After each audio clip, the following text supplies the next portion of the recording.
In the 1930s, with the black clouds of war gathering over the skies of Europe once more, the Soviet Union, under Joseph Stalin, pushed to demonstrate its technical prowess to the rest of the world, particularly in the air, where the Soviets established a number of endurance records for aircraft.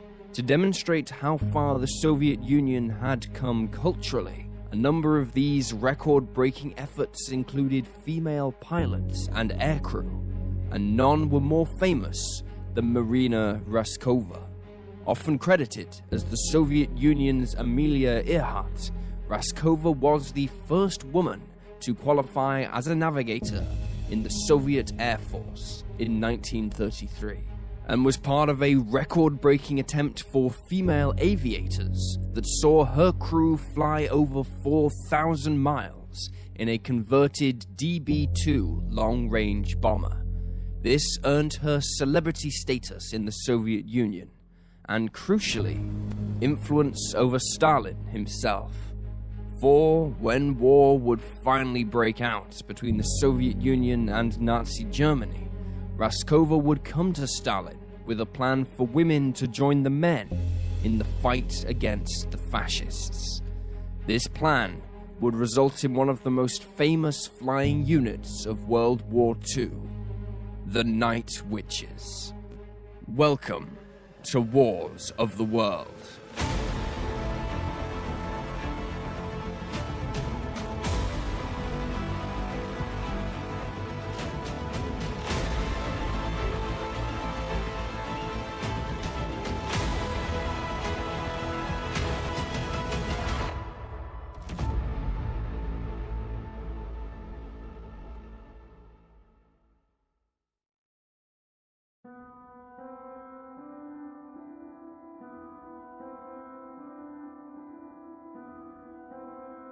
The sheer scale of the German invasion of the Soviet Union, dubbed Operation Barbarossa, cannot truly be appreciated today, even with all the facts and figures available. It was truly one of the largest single military campaigns in history. It included over 3.8 million German and pro-Axis troops marching in 3 grand armies eastward, supported by nearly 4,000 tanks and 5,000 aircraft. Even more incredibly, this force was seemingly able to amass without any Soviet response on their side of the border, for Stalin remained convinced that Germany would never dare attack the Soviet Union. That belief was shattered on June 22nd, 1941. This incredible force began a march eastward that seemed almost totally unstoppable, as the Soviet troops were caught ill-prepared and poorly equipped to fight the armored Nazi juggernaut. The Soviet Air Force, which had suffered from decay and neglect due to a loss of experienced officers during Stalin's purges of political opponents, proved feeble in offering any real resistance to the German Luftwaffe, and its highly experienced pilots flying some of the best aircraft on Earth. Much of the Soviet Air Force was obliterated on the ground, sometimes because they were caught by total surprise, and other times because the Soviet leaders were afraid to do anything without orders from their superiors, who themselves wouldn't do anything without Stalin's approval. It was a massacre. Within just 7 days of the invasion, a staggering 4,000 Soviet aircraft had been destroyed, but Stalin's response was to simply throw more of his people at the Germans. Numbers seemed to matter more to him than adequate training or equipment, and to achieve these numbers, he invoked the patriotism of the Soviet people to confront the fascist invaders. Thus, to the Soviet Union, the Second World War became known as the Great Patriotic War, and from all over the vast country, men raced to sign up for the front, either because of their belief in their duty, or they were afraid of the consequences to them and their families if they didn't. But the men were not alone, for there were many women who began demanding that they too be allowed to serve their motherland in combat roles. A vast letter-writing campaign was soon undertaken, with women pleading to join the men in the fight against the Nazis, but most were ignored. However, there was one woman eager to fight that wasn't so easy to dismiss, for she knew Stalin himself. It was, of course, Marina Raskova. Demonstrating perhaps more courage than most men within his inner circle, Raskova repeatedly wrote letters to Stalin, making the case for why women should be allowed to fight, given that this was not only a war between nations, but between fascism and socialism, possibly the most important battle according to both ideologies. She argued it was foolhardy not to include some 50% of the population in the fight. She proposed forming 3 aviation regiments, 2 of which would be mixed genders, and 1 of which would be an all-female regiment regarding both air crew and ground crew.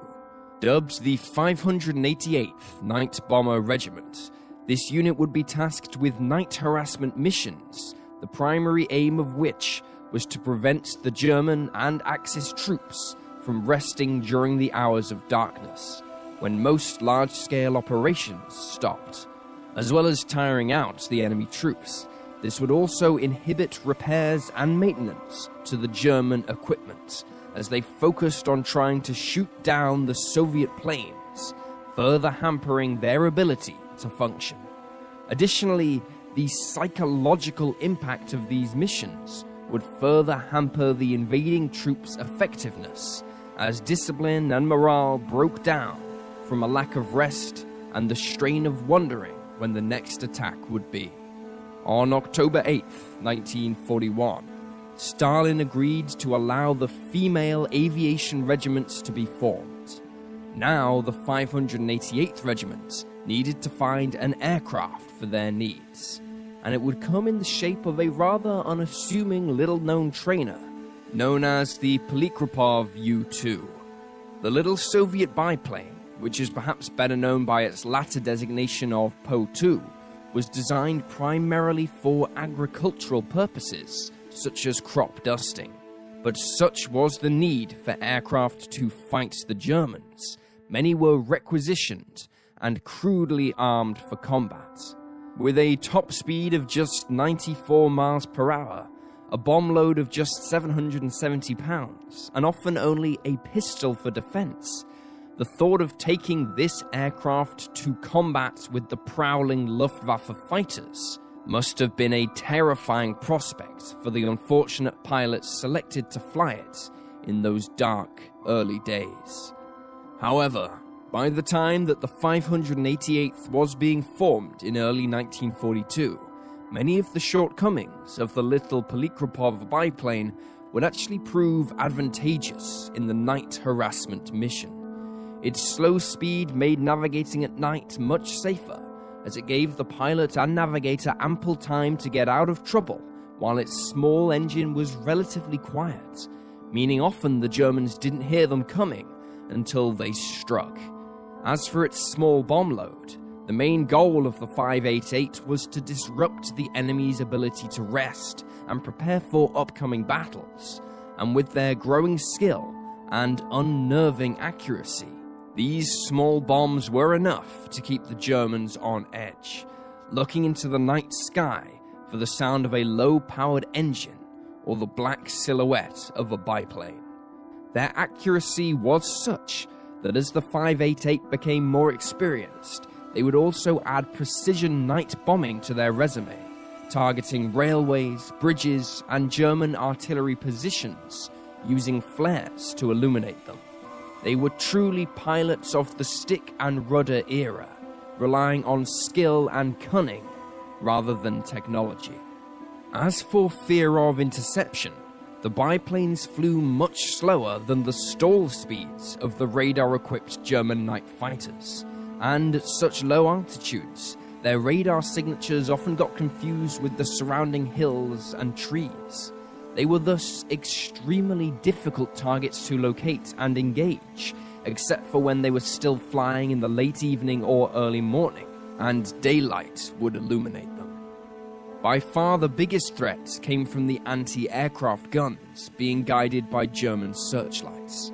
When discovered this way, the aircraft would struggle to escape as the crew found themselves in a hail of gunfire, and if the lack of armored protection was not enough, the Polikrupov Po-2 was also prone to catching fire when struck.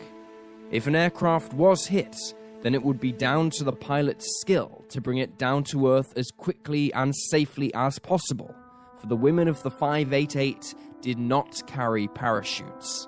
In fact, the Night Witches flew at such low altitudes that they were of little use, even if the unfortunate flyers could deploy them after jumping from their stricken planes. With the unit approved, its mission outlined, and aircraft assigned, the 588th now needed brave women to fill its ranks.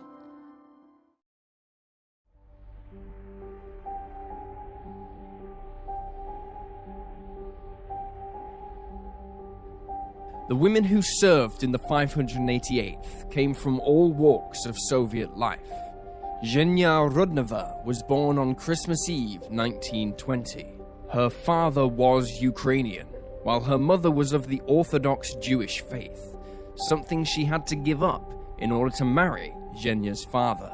As such, Zhenya knew very little of her mother's side of the family, whom had disowned them, or her Jewish heritage, instead growing up in the new Soviet Union, the world's socialist superpower, where women seem to have far more opportunities than in most other countries of the day.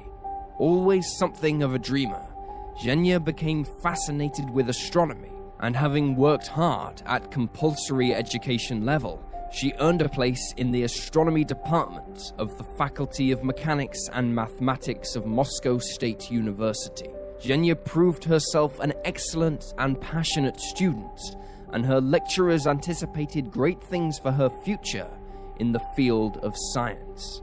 Like many of her peers, she answered the call to do her duty when the Germans invaded, and when she heard that an all-female aviation regiment was being formed, she eagerly requested to join. Completing her military training, she soon found herself on the train with lots of other women as they traveled to the front lines to fight the Germans and their allies in southwestern Russia and Ukraine. Zhenya religiously kept a diary of her experiences, as well as writing to her parents, offering an intimate insight into her time with the regiment. On the train ride, she described how they had a doctor on board and how he made them all feel like children, as he constantly told them what to do and what not to do in order to keep healthy. Speaking of her time in the army thus far and her hopes for the future, she wrote, "And a silly thought, a total paradox crossed my mind. It is wartime. There is too much fear and blood, but I'm living the happiest days of my life. At least my life in the regiment will be my brightest memory. I think so." Her words seem rather naive, but at the same time speak of the comradeship experienced by many soldiers as they shared their wartime experiences. Regarding the disruption to her studies, she would later explain, "I really miss astronomy, but I do not regret that I went into the army. Let's break up the invaders, then we will undertake to restore astronomy. Without a free motherland, there can be no free science." Maria Smirnova was another who answered the call of the motherland. Born to a family of peasants in 1920, at the age of 13, her family moved to Tver on the Volga River, where soon after she trained to become a teacher. Throughout the second half of the 1930s, she taught at a primary school near an aerodrome, where the sight and sound of the aircraft taking off and landing captured her imagination. In 1937, she was accepted into the flying program there, the only woman at the time, and not long after completing her training, her experience as a teacher saw her become an instructor. Upon the outbreak of war, She hoped to put her flying skills to good use in repelling the Nazi invaders, but like so many, she was initially disappointed that the Air Force were not taking female applications for combat. All that changed when Marshal Stalin agreed to Marina Ruskova's requests, and given her flight experience, Maria was appointed early as a deputy commander within the regiment. When speaking about the role of women in combat, Maria Smirnova explained, "What did we all think then? The girls from the flying regiments? Was the war a woman's business? Of course not. But then we didn't think about that. We defended our fair motherland, our people, whom the fascists had trampled."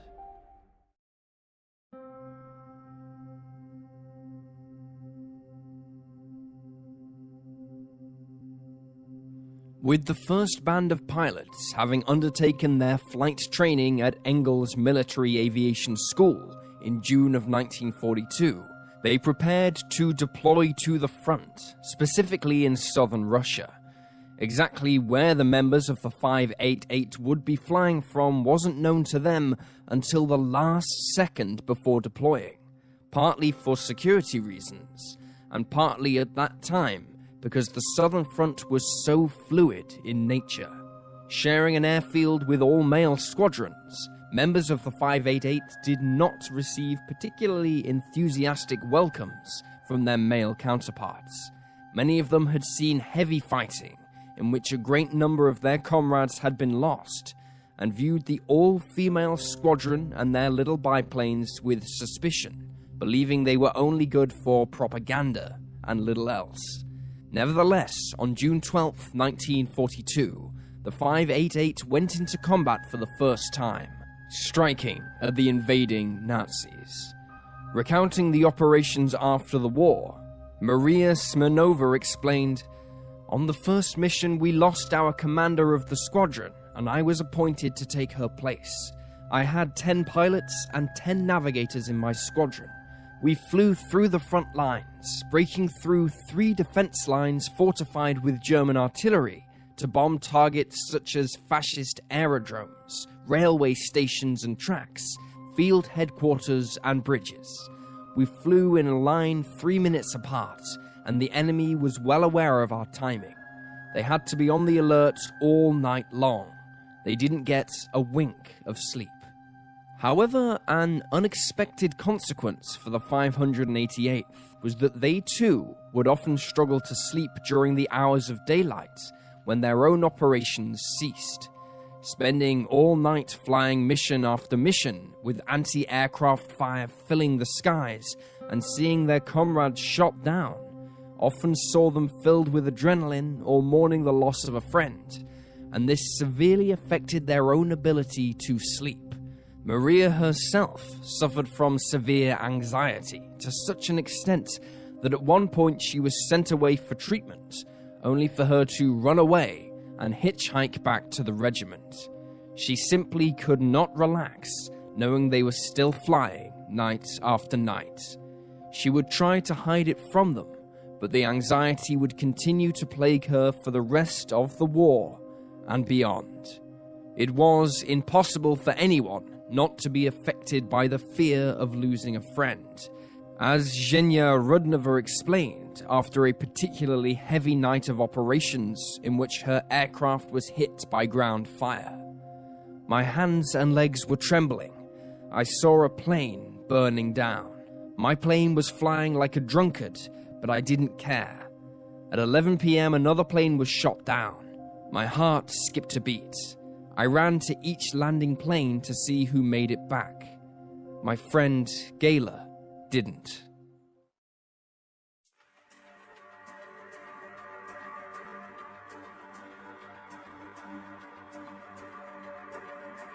As it was for the rest of the Soviet Air Force, the 588 had hard lessons to learn.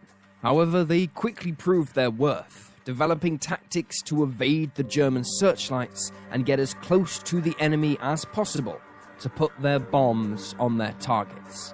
One tactic the regiment would become especially known for was to reduce their engines to idling and effectively glide towards their targets, reducing their noise down to almost nothing until they were directly over the German positions, where they unleashed their bombs before disappearing into the black of night. German soldiers, who had become aware of the all-female unit that was constantly harassing them at night, likened the sound of the idling biplanes going overhead as to that of a witch on her broom, and so they gave them the name, the Night Witches.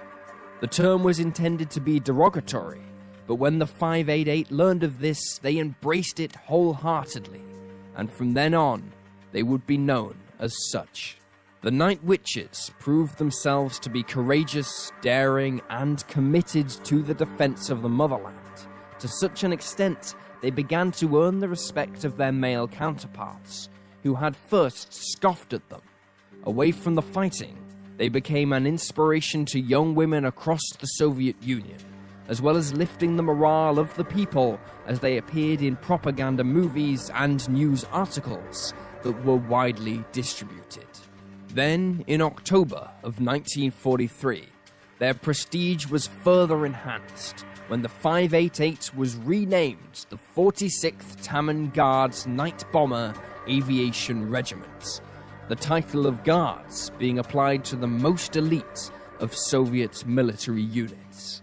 Many stories of their daring began to be circulated in excited conversations that often embellished the facts, but none more so than among the Germans themselves. Some of the stories that emerged amongst German ranks regarding the women border on the fantastical, ranging from the unit being comprised entirely of convicted criminals that had been sentenced to death and were fighting for their freedom, to them even being part of Soviet medical experiments designed to allow their pilots to stay awake for 24 hours. Perhaps the Germans simply didn't want to believe they were just ordinary women volunteering to fight for their people, because that is exactly what they were. And behind the glamorous image portrayed in the Soviet propaganda films, they were still fighting a war, and they were still taking losses. During one flight supporting the offensive in the Crimea, Maria was leading a two-plane attack when, by chance, they were spotted in the low light by a keen-eyed pilot of the Focke-Wulf FW-190, one of the premier German fighter planes. The pilot made a high-speed attack, but using her Po-2's low-speed agility, she managed to evade the German bullets, although sadly the plane following her was not so lucky. Its pilot, Dusya Nussel, was killed instantly, and her body slumped forward onto the controls, sending the plane into a dive. Nussel's navigator, Irina Kasharina, wrestled the duplicate controls in her cockpit, but Nussel's body kept pushing the stick forward, so she reached out and grabbed her dead pilot by the collar, pulling her off the stick, with one hand on the control stick and the other holding her dead comrade's body. Kasharina managed to nurse the plane back to base. The legend of their invulnerability to fighters was smashed almost entirely on the night of July 31st, 1943. Again, Smirnova was leading an attack, this time against German troops near Timruk. Prior to the attack, she had personally conducted a reconnaissance of the area, pinpointing targets for the rest of the units to bomb. But as they approached their target, she could sense something was off. As usual, searchlights scoured the skies looking for them, but instead of the usual hail of anti-aircraft fire, there was nothing. It was then she realized just what was going on. The guns weren't firing because German fighter aircraft were operating in the area, using the searchlights to illuminate the Soviet biplanes so they could attack. As she explained after the war, "We had not been attacked in this way before. We had not developed tactics to counter the attack of fighter planes. I had considerable experience in combat and maneuvered to escape the searchlights, for to escape the searchlights was to escape the fighter. But behind me flew young, inexperienced crews. 4 of the aircraft following me were shot down. The tracer bullets set their planes on fire. Our planes were so vulnerable, they were burning like sheets of paper. Tragically, one of those who died that night was Irina Kasharina. While incidents like this were thankfully few in number, particularly as the war dragged on and the Germans became increasingly worn down, losses continued amongst the unit. New tactics were devised, such as having the most experienced pilots act as decoys, because they knew how to evade the searchlights. Nevertheless, the danger was always present. On April 9th, 1944, Zhenya Rudneva's plane would fail to return from a combat mission. The young astronomer was just 23 years old. Later it was learned that her body was recovered and buried as just another unknown soldier on the battlefield. It would not be until 1966 until she was formally identified. One death that would seriously affect the Night Witch's morale concerned someone who wasn't even in their regiment. On January 4th, 1943, Major Marina Raskova was flying with the mixed-gender dive bomber unit when she was killed near Stalingrad, her plane crashing on the banks of the river Volga. She was given the first state funeral of the war and was commemorated within a few months with a ship transferred from the United States being given her name. In all, the Night Witches would lose 32 of its 261 members, and while that is a tragedy, it has to be weighed against the sheer numbers of sorties the regiment flew against the Germans. A flight commander named Irina Sabrova flew a staggering 1,008 missions, and for that was awarded the title Hero of the Soviet Union, the highest accolade for service to the state. She would be one of 23 women in the regiment, including Smirnova, who would receive the award. Given this high volume of sorties, the loss ratio amongst them was remarkably low, even more so when you include the fact that some of those 32 deaths were attributed to an outbreak of tuberculosis.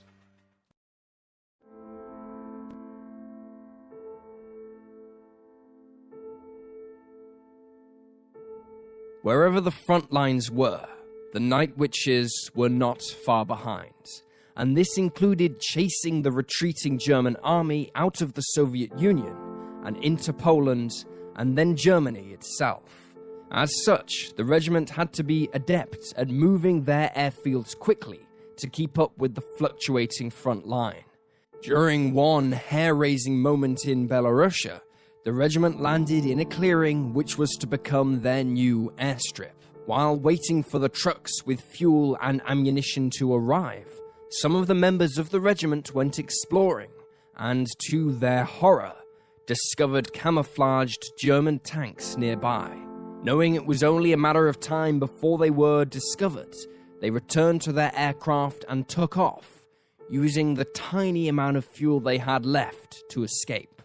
On May 4th, 1945, the Night Witches flew their final operations just 37 miles from Berlin. 3 days later, they heard the news they had been dreaming of for the past 4 years. Germany had surrendered. The war was over. From having to essentially pester Stalin to allow them to fly, to becoming the most highly decorated unit in the Soviet Air Force, the Night Witches had carved out a legend for themselves within their own lifetime. The future seemed bright for these heroes. Sadly, it was not to be. With the regiment stood down, its members were released back to civilian life. Some returned to ordinary jobs or married and had children, while others, such as Smirnova, tried to use their fame to carve out careers for themselves in the growing Soviet civil aviation sector, flying airliners. Unfortunately, the war had taken its toll on her both physically and mentally, and she failed to start a career as an airline pilot. Furthermore, there seemed to be a collective effort to disregard the female aviators altogether once the war was over, their regiment even being declined permission to participate in the flyover as part of the victory parade. The official reason being that their planes were too slow. Nevertheless, there were those who remembered the legend of the Night Witches, their memory being kept alive in books and later films and TV shows. Every year after the war, the regiment would have a reunion on May 2nd, where they would remember those brave women who failed to return after setting off into the night. For one of their members, her name continues to fly through a sky of black emptiness curtained with twinkling stars.